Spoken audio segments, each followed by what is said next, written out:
제프리 초서의 캔터베리 이야기, 시대를 넘어선 인간 군상의 초상. 14세기 영국, 런던의 템즈 강변에 위치한 타바드 여관에는 다양한 신분과 직업을 가진 29명의 순례자들이 모여듭니다. 이들은 캔터베리 대성당에 있는 성 토마스 베켓의 무덤을 참배하기 위한 긴 여정을 앞두고 있습니다.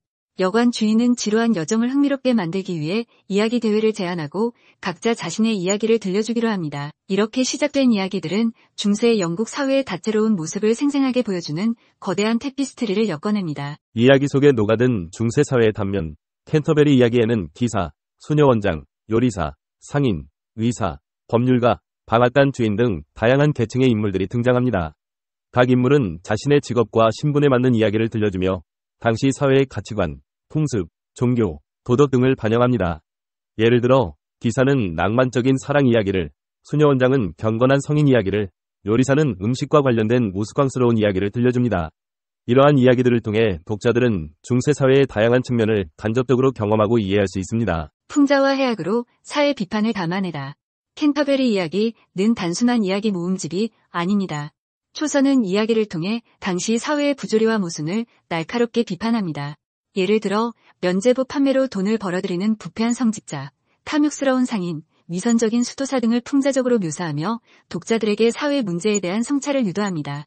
또한 여성에 대한 차별과 억압, 계층 간의 갈등 등 사회적 문제들을 다루면서 개혁과 변화의 필요성을 강조합니다. 다양한 문학 장르의 향연, 캔터베리 이야기는 다양한 문학 장르를 아우르는 작품입니다. 기사 이야기, 성인 이야기, 우화, 로맨스, 설교 등 다양한 장르의 이야기들이 펼쳐지며 독자들에게 풍성한 문학적 경험을 선사합니다. 초서는 각 장르의 특징을 능숙하게 활용하여 이야기를 구성하고 다채로운 문체와 표현 방식을 구사합니다.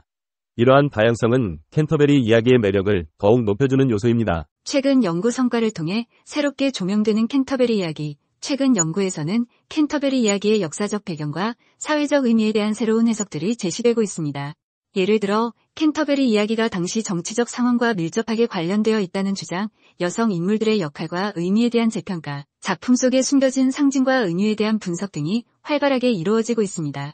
이러한 연구 성과들은 캔터베리 이야기를 더욱 풍부하고 다층적인 작품으로 이해하는 데 도움을 줍니다. 시대를 초월한 인간 군상의 초상, 캔터베리 이야기는 600여 년이 지난 오늘날에도 여전히 많은 사랑을 받는 작품입니다.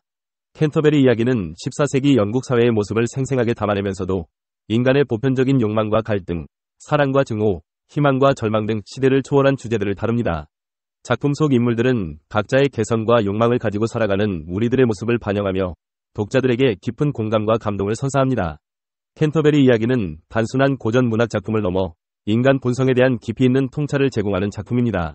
캔터베리 이야기는 영원한 고전으로 남아 앞으로도 많은 사람들에게 사랑받고 연구될 것입니다.